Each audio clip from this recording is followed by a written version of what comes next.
የመጀመሪያይቱ ወደ ቆሮንቶስ ሰዎች ምዕራፍ 3 እኔም ወንድሞች ሆይ የሥጋ እንደመሆናችሁ በክርስቶስም ሕፃናት እንደመሆናችሁ እንጂ መንፈሳውያን እንደመሆናችሁ ልናገራችሁ አልቻልሁም።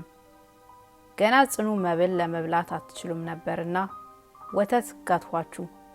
ገና ሥጋውያን ናችሁና እስካሁን ድረስ ገና አትችሉም። ቅናትና ክርክር ስለሚገኝባችሁ ሥጋውያን መሆናችሁ አይደላችሁምን? እንደ ሰው ልማድስ አትመላለሱምን?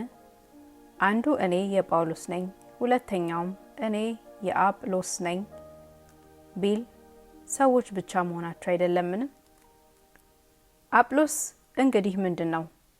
ጳውሎስስ ምንድነው? በእሱ እጅ ያመናችሁ አገልጋዮች ናችሁ። ለእያንዳንዳቸውም ጌታ እንደሰጣቸው ያገለግላሉ። እኔ ተከልሁ፣ አጵሎስንም አጠጣ፣ ነገር ግን እግዚአብሔር ያሳድግ ነበር።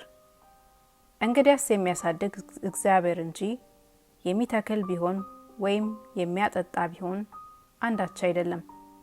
የሚተክልና የሚያጠጣ አንድ ናቸው። ነገር ግን እያንዳንዱ እንደ ራሱ ድካም መጠን የራሱን ደሞዝ ይቀበላል።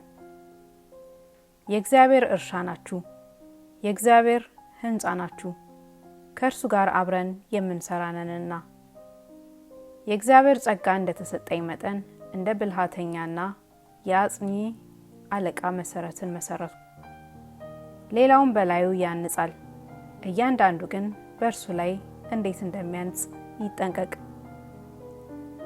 ከተመሰረተው በቀር ማንም ሌላ መሰረት ሊመሰርት አይችልምና እርሱም ኢየሱስ ክርስቶስ ነው።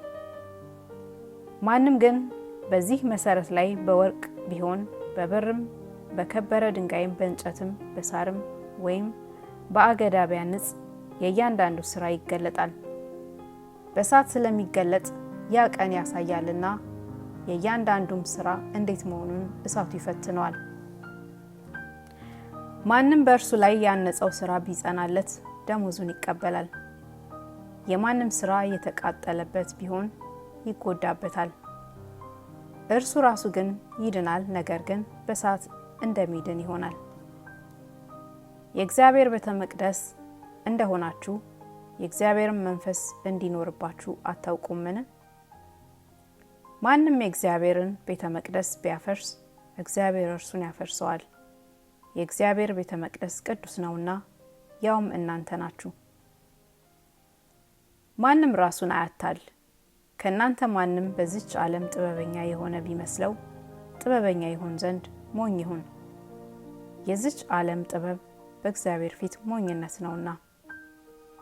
እርሱ ጥበበኞችን በተንኮላቸው የሚይዝ ደግሞም ጌታ የጥበበኞችን ሐሳብ ከንቱ እንደሆነ ያውቃል ተብሎ ተጽፏልና።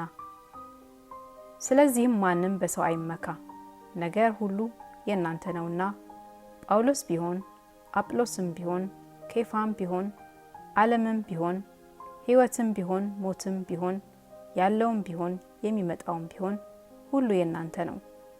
እናንተም የክርስቶስ ናችሁ፣ ክርስቶስም የእግዚአብሔር ነው።